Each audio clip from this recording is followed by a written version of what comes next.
A very good morning, dear students. So, till date, we have discussed chi-square test as goodness of fit and chi-square test as test of independence और association, right? So, सबसे पहले हमने किया कि chi-square test is applied to find out the association between two categorical variables जैसे watching discovery and IQ level. उसमें हमने येट्स correction भी की. अगर इंडिविजुअल सेल्फ फ्रीक्वेंसी 5 से कम है तो हमें येट्स करेक्शन करनी पड़ती है. Then we started with chi-square test as test of goodness of fit. Test of goodness of fit का एक्चुअली लॉजिक क्या है?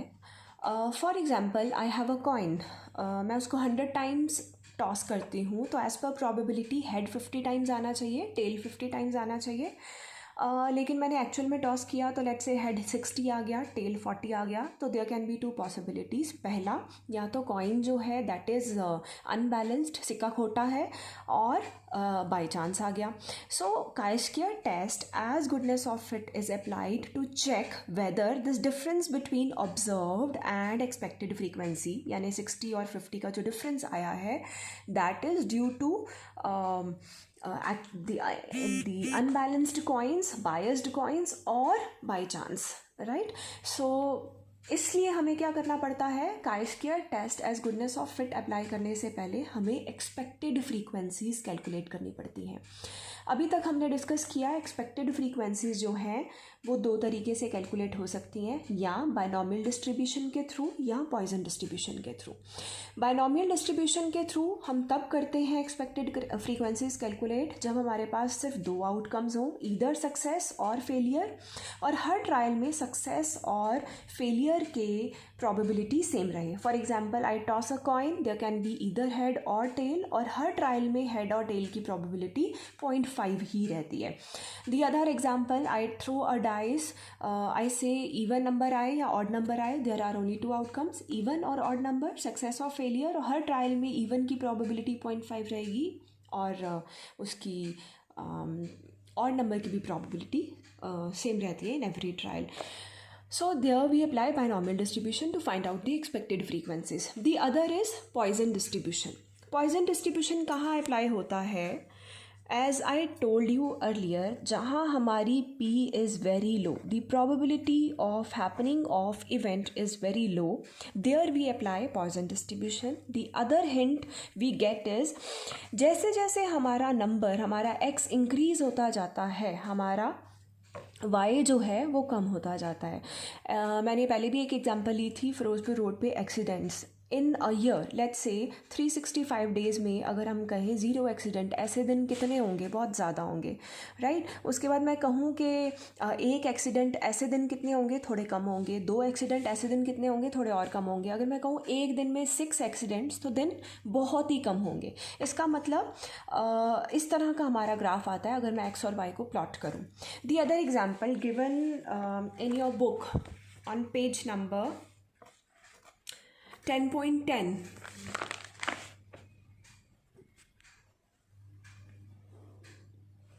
illustration number 6, right? So यहाँ पे भी देखो गिवन क्या है.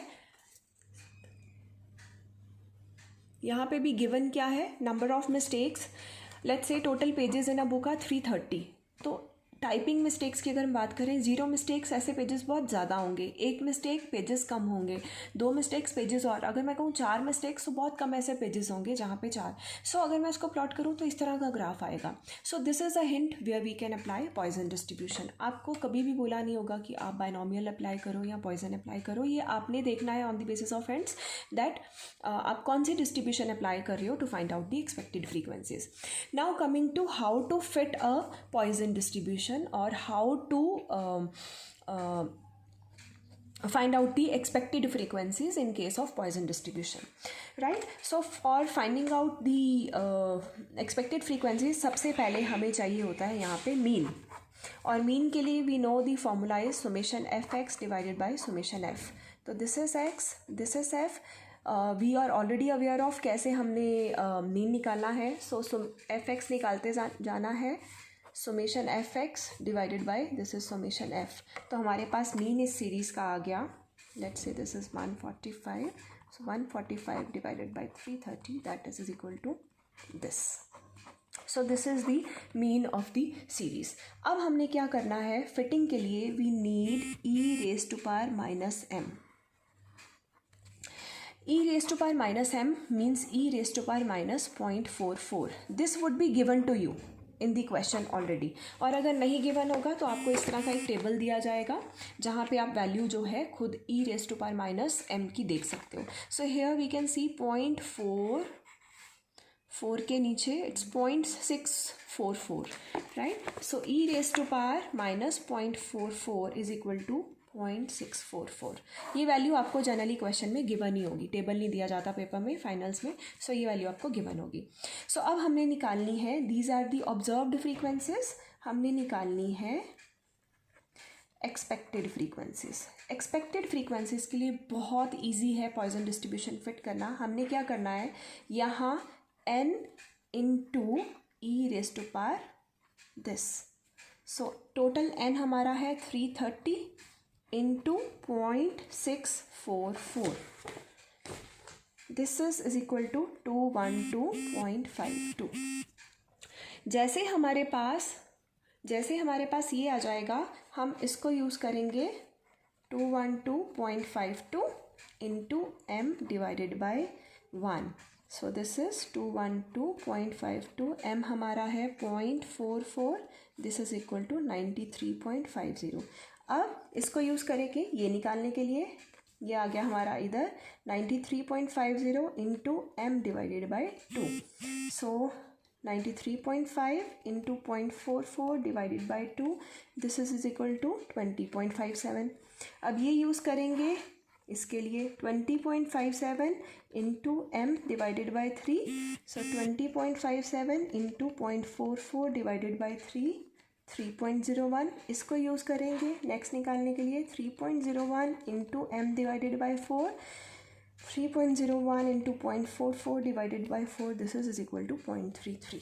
राइट. सो इस तरह से हमने इसको प्रोसेस को कैरी ऑन करते जाना है. जो भी आएगा नेक्स्ट इंटू m बाई 5, जो भी आएगा next into m by 6 and so on, जब तक जितनी भी हमने फ्रीक्वेंसीज निकालनी है. जैसे यहाँ पे हमारे पास 4 तक की थी तो हमने 4 तक की एक्सपेक्टेड फ्रीक्वेंसीज निकाली. इन सब का टोटल हमारा 330 के इक्वल होना चाहिए. जो हमारा ऑब्जर्व्ड फ्रीक्वेंसीज का टोटल होता है वही हमारा एक्सपेक्टेड फ्रीक्वेंसीज का टोटल होना चाहिए. सो this is all about fitting of the Poisson distribution or finding out the expected frequencies under Poisson distribution. Guys, please practice this.